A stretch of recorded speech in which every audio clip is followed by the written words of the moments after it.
हुज़ूर सैयद आलम सल्लल्लाहु अलैहि वसल्लम के ग़ुलाम हज़रत सलमान फ़ारसी से किसी ने पूछा, या सुलेमान आपका नाम क्या है, आपके वालिद का नाम क्या है? आपने फरमाया सलमान बिन इस्लाम बिन इस्लाम बिन इस्लाम बिन इस्लाम।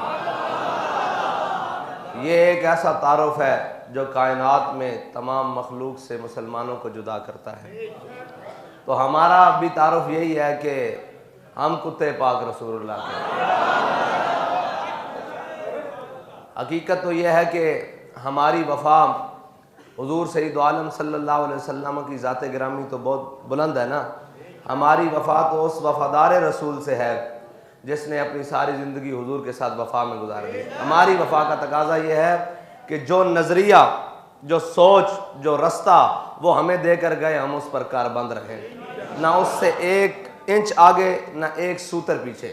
बाबा जी फरमाया करते थे, तुम कायनात में जहाँ से भी जमा तफरीक करके लाओगे ना, आगे हुजूर की ज़ात खड़ी है। तुम कलदम कर दोगे फिर भी लब्बैक या रसूलुल्लाह होगा। तुम गोलियाँ चलाओगे फिर भी लब्बैक या रसूलुल्लाह होगा। तुम FATF की शराइत मानोगे तब भी लब्बैक या रसूलुल्लाह होगा। कौम महंगाई में जब पिस जाएगी, भूख अफलास हर चीज़, याद रखना उसका इलाज भी लब्बैक या रसूलुल्लाह होगा। हर चीज़ का इलाज लब्बैक या रसूलुल्लाह होगा। और अगर किसी के दुखों का मदावा होगा तो वो हुजूर के नाम से ही होगा, वो इसी निज़ाम से होगा, वो निज़ाम अदल कायम करने से होगा जो मेरे आका व मौला सल्लल्लाहु अलैहि वसल्लम देकर गए। उस कुरान से होगा जो मेरे आका व मौला सल्लल्लाहु अलैहि वसल्लम के क़ल्ब अतहर पर नाज़िर हुआ। और कायनात में किसी दुख का, किसी मर्ज़ का मदावा कहीं और से नहीं है। इकबाल कहता है अब क्या करें, मुसलमानों के अंदर वो शान महबूबी नहीं रही। इकबाल, शान महबूबी का क्या मतलब है? इकबाल कहता है वो गुफ्तार तो उनकी थी जलाल कहर आंखों में, कहता है कि तेरी निगाह से दिल सीनों में कांपते थे। तेरी निगाह से, सिर्फ तू देखता था तो सीनों में दिल फड़क उठते थे। कहाँ गई है वो निगाह? और इसलिए वो निगाह के वो यूरोप ने खीरा कर दिया, यूरोप ने बर्बाद कर दिया।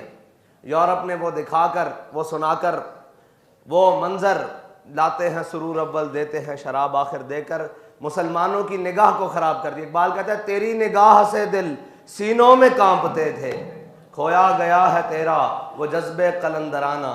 सच्ची बात है, हम देखते थे इतनी मुश्किलात, इतनी धमकियां और इतने मामलात, बाबा जी सिर्फ ऐसे मुड़कर देखते थे ना तो सारी सफाई हो जाती थी, सिर्फ एक तिरछी निगाह से।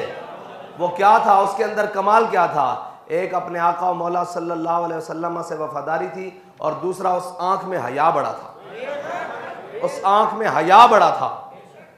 हमारे आका मौला सल्लल्लाहु अलैहि वसल्लम ने फरमाया अल हया मिनल ईमान, ईमान और हया ऐसे हैं। जब ईमान जाता है तो हया भी चला जाती है, और जब हया जाती है तो ईमान भी चला जाता है।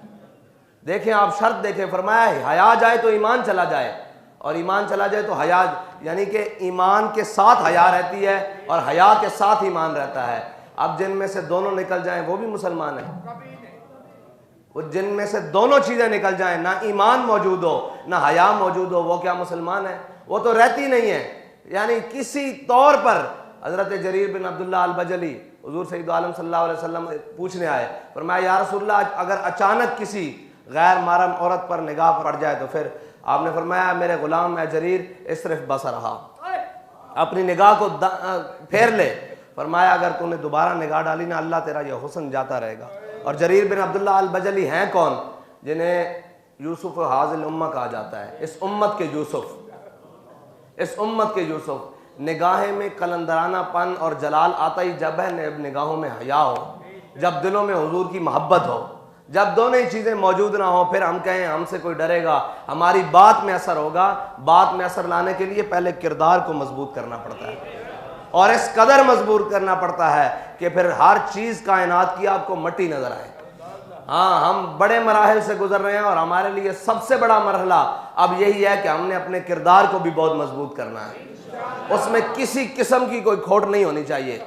अगर हुई तो फिर याद रखना मंजिल आपको नहीं मिलेगी, फिर रास्ते में भटका दिए जाओगे। मंजिल उन्हें मिलती है जो बिल्कुल मुकम्मल होकर और यकसुई के साथ जिस तरफ जाना है उस तरफ पूरे किरदार और गुफ्तार के साथ जाते हैं, पूरे वकार के साथ जाते हैं। वरना बड़े लोग आए, बड़े बड़े लोग आए, बड़े बड़े वो हाँ कबूलियत जब तक नहीं होती एक कदम भी आगे नहीं मिलता। इसका मतलब है जहाँ तक आप जा रहे हैं, जैसे जैसे मंजिल की जानिब जा रहे हैं, आपकी मदद हो रही है।